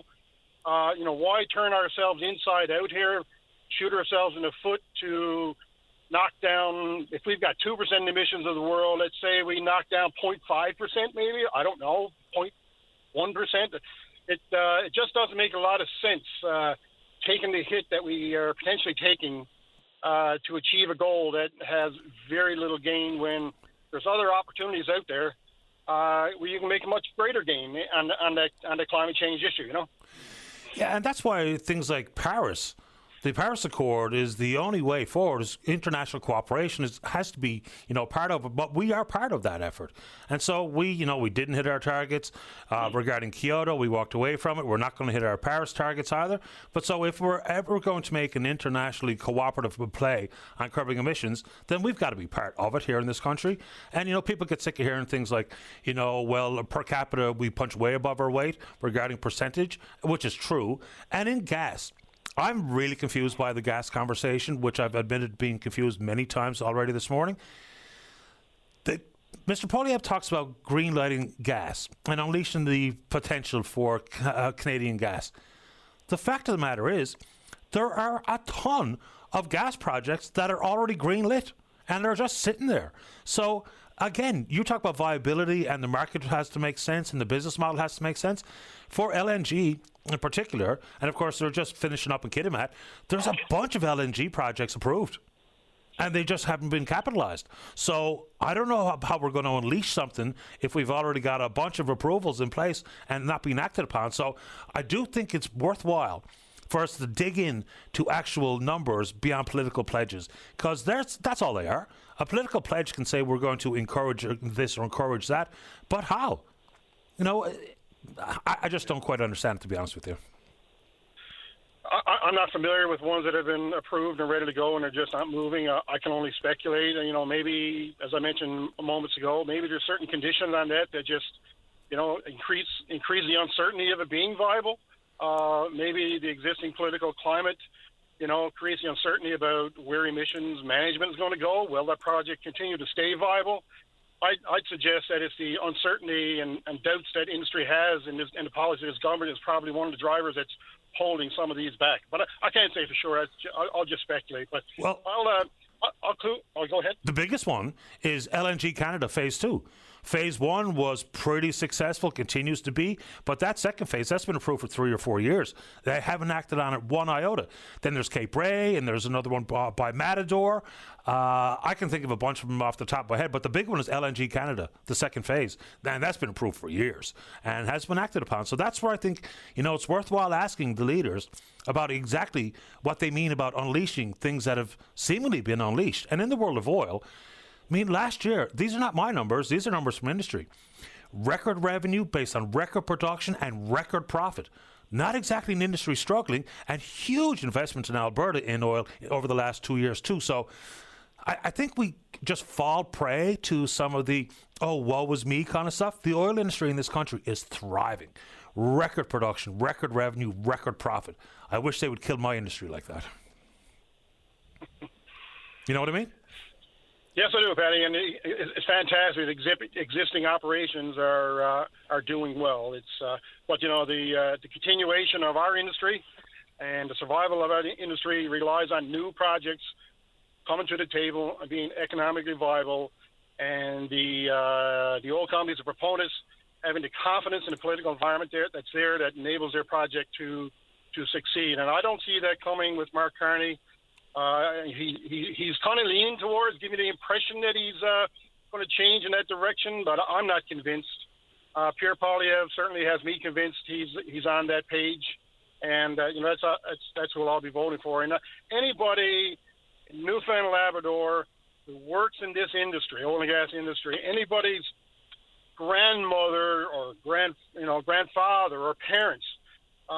You know, if your children or grandchildren are working in that industry, you need to think about that, and that's a significant portion of the vote here in Newfoundland. That demographic, and folks should really stop and think about what they're hearing in the news, and really pay attention to the words that are being said, because there's some weasel words out there that are happening that gives these politicians an off ramp. And I'll just conclude, Patty, with. You know, one of the things that triggered me to call and heightened my concern was an interview by Dan McTeague with somebody, I don't know, maybe Tony Marie on Thursdays on NTV. But he is very passionate and adamant that Mark Carney is going to come back with vengeance, come back at us with a gas tax, carbon tax in some way, shape, or form, that it by no means is gone. And I recall he mentioned some key hardliner green folks that are still in his circle. Two names escape me at the moment, two gentlemen I just don't remember. But the one I really remember is his Dan McTeague mentioned his Mark's spouse, and I don't remember her name.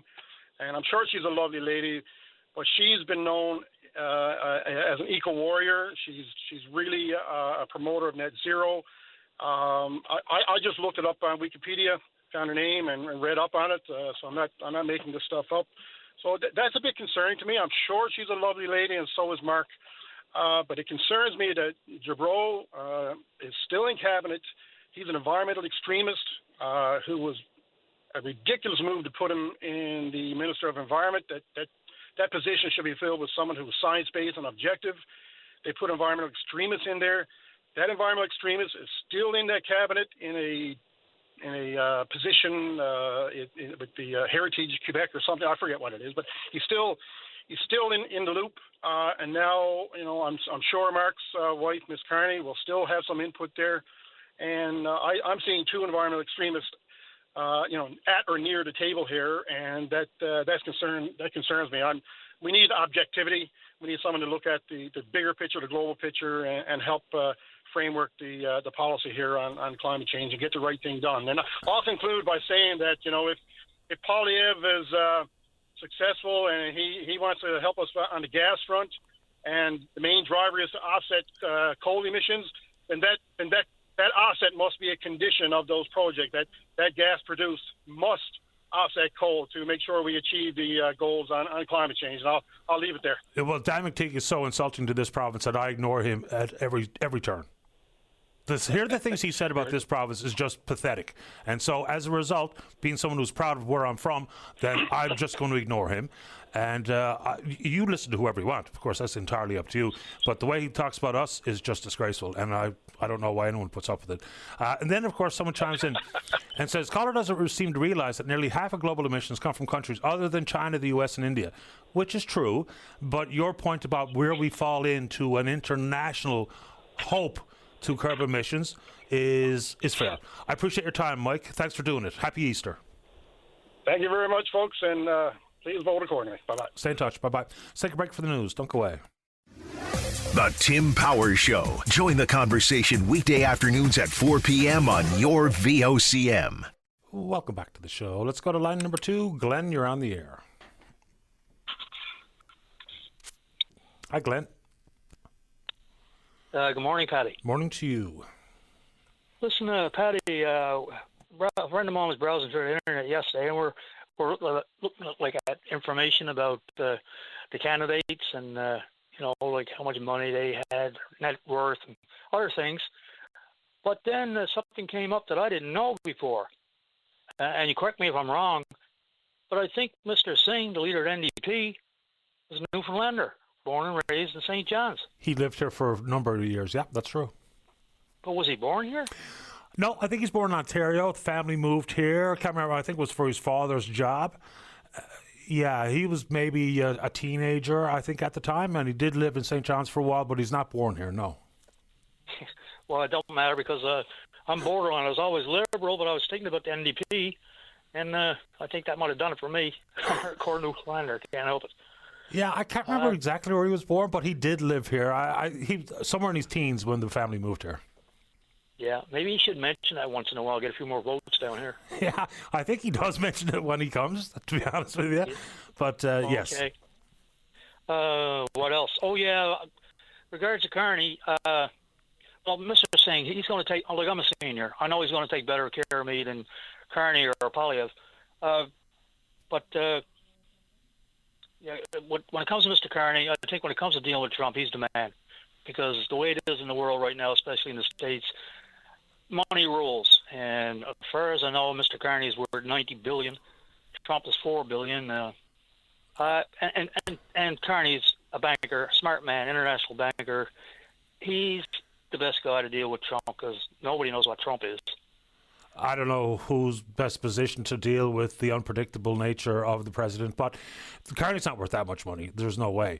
And that's something I think we should all caution ourselves about, is because there's lots of stuff flowing around about what politician has how much money, but a lot of that is just unverified nonsense that people flick around.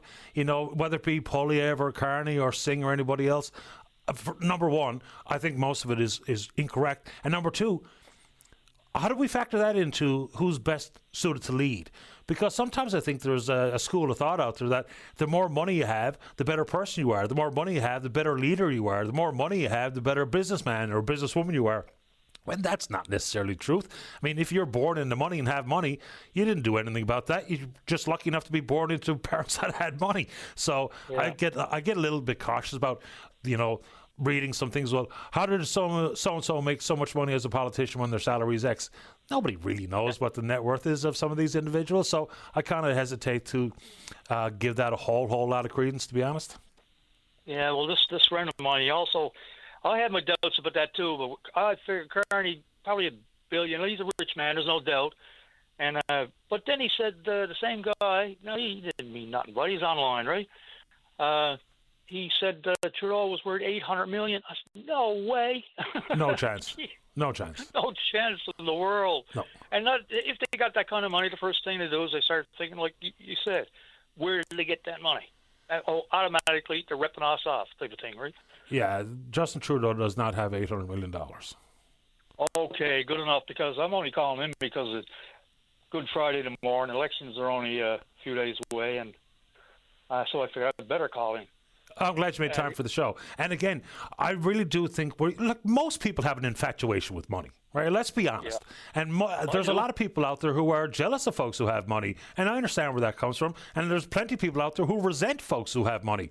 But we really do. We've fallen into this trap where we evaluate your merit based on how much money you have, when, God almighty, some people with a lot of money are godforsaken monsters. So it's not necessarily always a real good way to measure whether or not someone's a good person, a bad person, a good leader or a bad leader. You know, there's lots of people out there who are middle class, hard working Jones that are probably infinitely better than the vast majority of the big muckety mucks out there. That's right, Paddy. I agree totally. I appreciate. Go ahead. Sorry. The thing is, it seems that seems to be the way, like Trump. Like, he's got a lot of money, and he's I don't know any adjectives to describe him properly. But anyway. Well, anyway, Paddy, have a good day. And I'm a Habs fan, too. I was always a Habs fan.